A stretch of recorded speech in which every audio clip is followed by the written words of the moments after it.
Hi ನಮಸ್ತೆ ಎಲ್ಲರಿಗೂ. ಇವತ್ತು ನಾನು ನಿಮಗೆ ಒಂದು ಗಿಡಮೂಲಿಕೆ ಯೂಸ್ ಮಾಡಿಕೊಂಡು ಇಮ್ಯುನಿಟಿ ಯಾವ ರೀತಿ ಜಾಸ್ತಿ ಮಾಡ್ಕೊಳೋದು ಅಂತ ಒಂದು ಕಷಾಯ ಮೂಲಕ ತೋರಿಸ್ಕೊಡ್ತೀನಿ ಇವತ್ತು. ಇದನ್ನು ಕಿರುನೆಲ್ಲಿ ಅಥವಾ ನೆಲನೆಲ್ಲಿ ಅಂತಲೂ ಕರೀತಾರೆ. ನೋಡಿ ಈ ಥರ ಇರುತ್ತೆ ಅದು.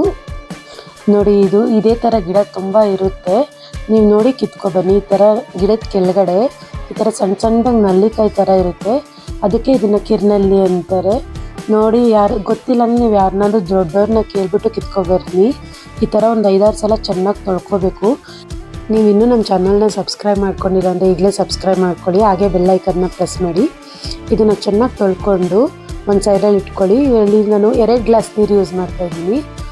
ಮತ್ತು ಇದನ್ನು ಬುಡ ಎಲ್ಲ ಯೂಸ್ ಮಾಡ್ಕೊತೀನಿ. ನಾನು ಯಾವುದೂ ಬಿಸಾಡಲ್ಲ. ಈ ಥರ ಕೈಯಲ್ಲೇ ಮುರಿದಾಕಿ ಯಾವುದೇ ಚಾಕು ಆ ಥರ ಎಲ್ಲ ಯೂಸ್ ಮಾಡಬೇಡಿ.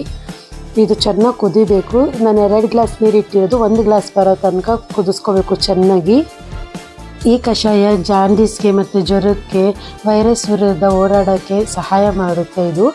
ಮತ್ತು ಇದು ನನಗೆ ತುಂಬ ಜ್ವರ ಇತ್ತು, ಅದಕ್ಕೆ ನಾನು ಇದನ್ನೇ ಕುಡಿದಿದ್ದು. ಲಾಸ್ಟ್ ಟೈಮ್ ಕೊರೋನಾ ಬಂದಾಗ ಇದನ್ನೇ ನಾವು ದಿನ ಕುಡಿತಾ ಇದ್ದೆ ಸಂಜೆ ಟೈಮಲ್ಲಿ.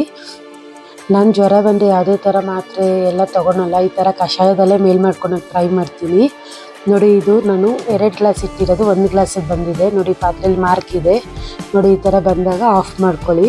ನಾನು ಇಲ್ಲಿ ಸ್ವಲ್ಪ ಕ್ವಾಂಟಿಟಿಯಲ್ಲಿ ತೋರಿಸ್ತೀನಿ. ನಿಮ್ಮ ಮನೇಲಿ ಎಷ್ಟು ಜನ ಇದ್ದೀರೋ ನೋಡ್ಕೊಂಡು ಮಾಡ್ಕೊಳ್ಳಿ. ಈಗ ಇದನ್ನು ಫಿಲ್ಟರ್ ಮಾಡ್ಕೊತಾ ಇದ್ದೀನಿ ನಾನು. ಫಿಲ್ಟರ್ ಮಾಡಿಕೊಂಡು ನಿಮ್ಗೆ ಎಷ್ಟು ಬಿಸಿ ಬೇಕೋ ಅಷ್ಟು ಬಿಸಿ ತಣ್ಣಗಾದ್ಮೇಲೆ ಕುಡೀರಿ.